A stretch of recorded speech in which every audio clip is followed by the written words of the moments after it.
உங்கள் வீட்டில் 70 வயது முதியவர்கள் இருக்கிறார்களா? அப்போ அடித்தது ஜாக்பாட். நாட்டில் உள்ள ஒவ்வொரு 70 வயதுக்கு மேற்பட்ட அனைத்து குடிமக்களுக்கும் ஆயுஷ்மான் பாரத் சுகாதார காப்பீட்டு திட்டத்தின் கீழ் இலவச சிகிச்சை அளிக்கப்படும் என நாடாளுமன்ற குடியரசுத் தலைவர் உரையில் குடியரசுத் தலைவர் திரௌபதி முர்மு தெரிவித்திருக்கிறார். தொடர்ந்து உரையாற்றிய அவர், ஆயுஷ்மான் பாரத் பிரதான் மந்திரி ஜன் ஆரோக்கியா யோஜனா கீழ் 55 கோடி பயனாளிகளுக்கு இலவச சுகாதார சேவைகள் வழங்கப்படுகின்றன என்று தெரிவித்தார். தற்போது இந்த திட்டத்தின் கீழ் 70 வயதுக்கு மேற்பட்ட அனைத்து குடிமக்களுக்கும் ஆயுஷ்மான் பாரத் சுகாதார காப்பீட்டு திட்டத்தின் கீழ் இலவச சிகிச்சை அளிக்கப்படும் என தெரிவித்திருக்கிறார். இந்த திட்டமானது 12 கோடி குடும்பங்களுக்கும் 2ஆம் நிலை மற்றும் 3ஆம் நிலை மருத்துவ சிகிச்சைக்காக ஒரு குடும்பத்திற்கு ஆண்டுக்கு 5 லட்சம் வரை சுகாதார காப்பீடு வழங்குவதை மத்திய அரசு நோக்கமாக கொண்டுள்ளது என தெரிவித்தார். இதனால் முதியவர்களுக்கு தனியார் மற்றும் அரசு மருத்துவமனைகளில் இலவச சிகிச்சை கிடைப்பதற்கான வாய்ப்பு மேலோங்கியுள்ளது. இந்த மத்திய அரசின் திட்டத்தின் மூலம்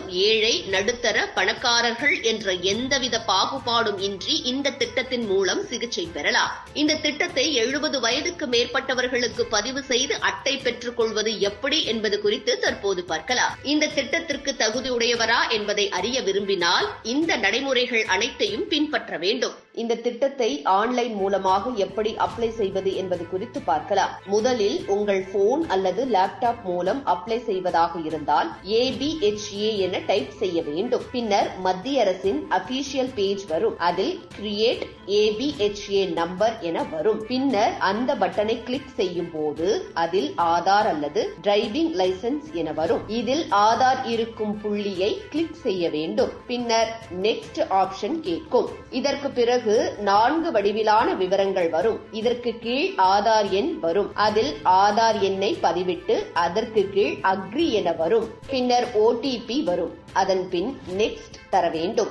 இதற்கு பிறகு அனைத்து விவரங்களும் வந்துவிடும். பின்னர் நெக்ஸ்ட் என கொடுக்கும் பொழுது நமது போன் நம்பர் என வரும். அதனை கொடுத்துவிட்டு நெக்ஸ்ட் என வரும்போது அதன் ஆப்ஷனாக இமெயில் பதிவிட வேண்டும் என கேட்கப்படும். வேண்டாம் என்றால் அதனை ஸ்கிப் செய்துவிட்டு செல்லலாம். பின்னர் நல்ல முறையில் ABHA நம்பர் வரும். அதற்கு பிறகு ABHA அட்ரஸ் இருக்கிறதா என கேட்கப்படும். அவை இல்லை என்றால் நோ என குறிப்பிட்டு பின்னர் ABHA அட்ரஸை பதிவு செய்ய வேண்டும். இதனை அடுத்து OTP வந்த பின்னர் அதனை பதிவு செய்து நம்முடைய அனைத்து விவரங்களையும் பெறலாம். இதனைத் தொடர்ந்து இதனை பதிவிறக்கம் செய்து கொள்ளலாம். இது போன்று 70 வயதுக்கும் மேற்பட்டவர்கள் இந்த அட்டையை பெறும் வகையில் மத்திய அரசு தற்போது ஏற்படுத்தி கொடுத்துள்ளது. PMJAY திட்டத்தின் கீழ் கிடைக்கும் காப்பீட்டுத் தொகையை 5 லட்சத்தில் இருந்து அதிகம் உயர்த்த வாய்ப்புகள் உள்ளதாகவும் கூறப்படுகிறது. மேலும் இத்திட்டத்தின் கீழ் 60 கோடி மக்களை சுகாதார காப்பீட்டில் சேர்க்க இலக்கு நிர்ணயிக்கப்பட்டிருக்கிறது. 2018 பட்ஜெட்டில் மோடி அரசு ஆயுஷ்மான் பாரத் திட்டத்தை துவக்கியது. இந்த திட்டத்தின் கீழ் 10 கோடி குடும்பங்களுக்கு ஆண்டுக்கு 5 லட்சம் காப்பீட்டுத் தொகை வழங்கவும், 2வது 1 லட்சம் சுகாதார மற்றும் ஆரோக்கிய மையங்கள் கட்டவும் இலக்குகள் நிர்ணயிக்கப்பட்டிருப்பதாக தகவல் வெளியாகியிருக்கிறது. இதுபோன்று முக்கிய நிகழ்வுகள், அரசியல் தகவல்களை ஆழமாகவும் மாறுபட்ட கோணத்திலும் அறிந்து கொள்ள மறக்காமல் உங்கள் IND தமிழ் 24x7 பக்கத்தை பின்பற்றிக் கொள்ளவும். உங்கள் ஒவ்வொரு ஆதரவும் இதுபோன்று பல நிகழ்வுகளின் பின்னணியை அறிய உதவும்.